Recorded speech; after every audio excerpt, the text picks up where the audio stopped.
अभी नासूर मिटाओ पाकिस्तान सवारों सीरीज में आज का हमारा कलीदी नुक्ता यह है कि स्मगलिंग की बका टैक्स चोरों के सामने घुटने टेकने के मुतरादिफ है। कराची चेंबर ऑफ कॉमर्स की एक हालिया रिपोर्ट के मुताबिक पाकिस्तान में 2,25,000 टन चाय की पत्ती की खपत है, जबकि पाकिस्तान में 1,10,000 टन चाय की पत्ती इंपोर्ट की जाती है। यानी हम पाकिस्तानियों ने आधी से ज़्यादा चाय स्मगलिंग की पत्ती से बनी हुई नोश फरमाई है। इंपोर्टेड अशिया जैसे कि पनीर, चॉकलेट, गैर मुल्की मक्खन, डिब्बे के दूध, ज़्यादातर अशिया इंपोर्ट के बजाय स्मगलिंग के ज़रिए पाकिस्तान आ रही हैं। रिपोर्ट के मुताबिक पाकिस्तान में पान, छालिया, खुश्क मेवाजात, काजू, बादाम, खोपरा, गरम मसाले, लौंग, इलायची और काली मिर्च की सालाना खपत अरबों रुपए की है और ये अशिया 80% से ज़ायद खेप और स्मगलिंग के ज़रिए पाकिस्तान में दाखिल होती हैं। पाकिस्तान में सालाना कम अज़ कम $2 अरब की स्मगल शुदा पेट्रोलियम मसनूआत फरोख्त होती हैं, जिनसे कौमी ख़जाने को सालाना 300 अरब रुपए का नुकसान रहा है। इस तेल को आम तौर पर ईरानी पेट्रोल का नाम दिया जा रहा है।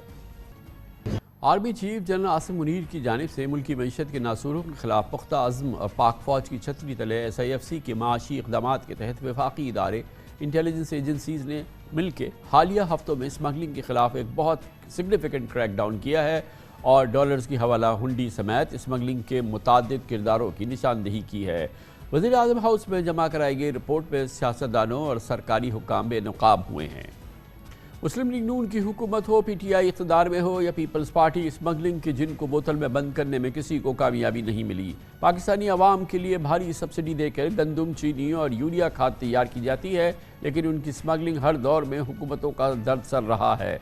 हर हुकूमत में वज़रा स्मगलिंग रोकने में नाकामी का इतराफ़ करते हैं और ये वफाकी वज़रा इन नाकामियों के इतराफ़ के साथ बुलंद बाग दावे करने से नहीं कतराते। हमारे पाकिस्तान में सोने, हीरे, जवाहरात और कीमती पत्थरों की सालाना खरीद फरोख्त भी अरबों रुपयों में है और इसमें 90% से ज़्यादा सोना इंपोर्ट नहीं होता बल्कि खेप या स्मगलिंग के ज़रिए पाकिस्तान आता है और कैश अदायगी पर इसकी गैर दस्तावेजी खरीद फरोख्त मुसलसल एक मामूल का अमल है। वफाकी कानून नाफिज करने वाले इदारों के क्रैकडाउन के बाद अगरचे पाकिस्तानी रुपया आहिस्ता आहिस्ता मुस्तहकम हुआ है, लेकिन हालिया दिनों के दौरान पाकिस्तान में रुपये की तारीखी बेकदरी और फॉरेन एक्सचेंज की किल्लत की एक अहम वजह डॉलर्स की अफगानिस्तान स्मगलिंग और गैर कानूनी मुंतकली को करार दिया जाता है। पेशावर में डॉलर कराची की ओपन मार्केट से 10 से 15 रुपए तक महंगा हुआ है और हाथों हाथ फरोख्त हो जाता है और कहा जाता है कि पेशावर के सर्राफा बाज़ारों से थैले भर भर के डॉलर्स अफगानिस्तान को स्मगल किए जाते हैं। मुस्लिम लीग नून और PTI के वज़राए ख़जाना बोरियो में डॉलर्स की स्मगलिंग की निशानदेही और उसे रोकने के अज़ाइम का इज़हार करते रहे, लेकिन कभी कामयाबी का उन्होंने दावा करना भी मुनासिब नहीं समझा। पाकिस्तान में हज़ारों की तादाद में नॉन कस्टम इंपोर्टेड काबुली गाड़ियाँ आपके इल्म में है। ये एक मामूल का अमल है। ये पुरताइश और इंतहाई लग्जरियस बड़ी गाड़ियाँ जो हैं ये असर रसूख रखने वाले अफराद की मिल्कियत में हैं। ये जापानी गाड़ियाँ अफ़गानिस्तान के रास्ते पाकिस्तान में स्मगल होती हैं और अगर एक लग्जरी गाड़ी को कानूनी अंदाज में इंपोर्ट किया जाता है तो उस पर सैकड़ों फ़ीसद कस्टम ड्यूटी, 70% से ज़्यादा रेगुलेटरी ड्यूटी होती है, 7% additional custom duty, 30% federal excise duty, 17% sales tax, withholding tax सरकारी खजाने में जमा कराना पड़ता है। माशी माहिरीन और टैक्स उमूर के एक्सपर्ट्स स्मगलिंग के नासूर को टैक्स नेटवर्क की राह में एक बहुत बड़ी रुकावट कहते हैं। उनका कहना है कि अफगान ट्रांजिट ट्रेड में बेज़ाब्तिगियाँ और लीकेजेस पाकिस्तान की मईशत के लिए सबसे बड़ा मसला है। मौजूदा वज़ीर ममलिकत बराए ख़जाना और साबिक़ सेक्रेटरी फाइनेंस जनाब डॉक्टर वक़ार मसूद 2.5 साल पहले हमारे प्रोग्राम में तजवीज़ दे चुके हैं कि इंपोर्ट एक्सपोर्ट में कस्टम के 70 महकमों का किरदार ख़त्म करके पाकिस्तान सिंगल विंडो को फ़ाल किया जाए और इससे 13 दिन में क्लियर होने वाला कंसाइनमेंट 24 घंटों में क्लियर हो जाए और स्मगलिंग को इस मामले से इस तरीक़ेकार से कारी ज़रब लग सकती है। अफसोस से कहना पड़ता है कि ना PTI ने कोई अमली कदम उठाया और ना ही PDM की शहबाज हुकूमत ने इंपोर्ट एक्सपोर्ट को सहल किया, मगर ऐसा कुछ हुआ नहीं।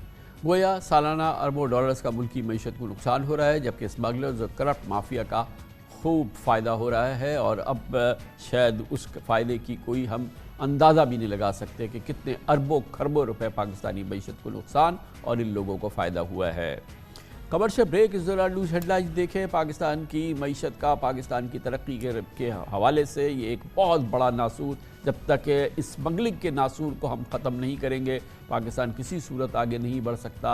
हमने आपको इसकी मौजूदा सूरत हाल दिखाई, इसका इलाज अब हम तजवीज़ करते हैं। इंतहाई مستند ماہرین کے ساتھ گفتگو کرتے ہیں اور کسی نتیجے پہ پہنچتے ہیں کہ کیسے ہم اس سے چھٹکارا حاصل کر سکتے ہیں، ایک چھوٹے سے وقفے کے بعد۔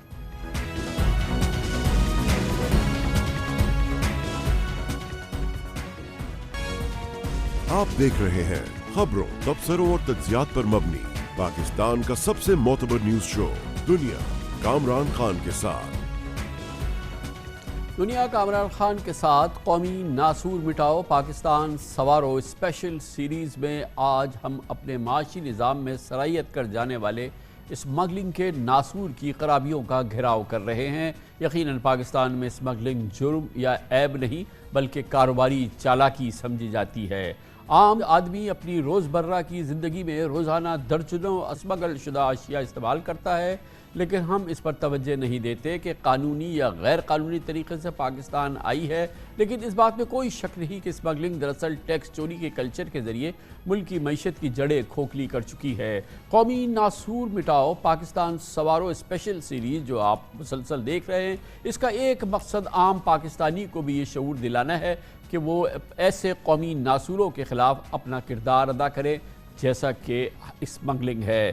اسی لیے اب ہم اس پروگرام میں اس ناسور کی، اس کلیدی پاکستانی معیشت کی ترقی کے راستے کی سب سے بڑے ناسوروں میں سے ایک کی آج ہم نے اس کی نشاندہی کی ہے، اس کی جو کمپلیکیشنز ہیں، جو مسائل ہیں، جس سے پاکستان کو بے پناہ نقصان ہو چکا ہے، اس کا احاطہ کیا ہے۔ اب اس مسئلے کا حل تجویز کرتے ہیں اور دیکھتے ہیں کہ کیا طریقہ کار ہے کہ ہم اس ناسور کا علاج کر پائیں۔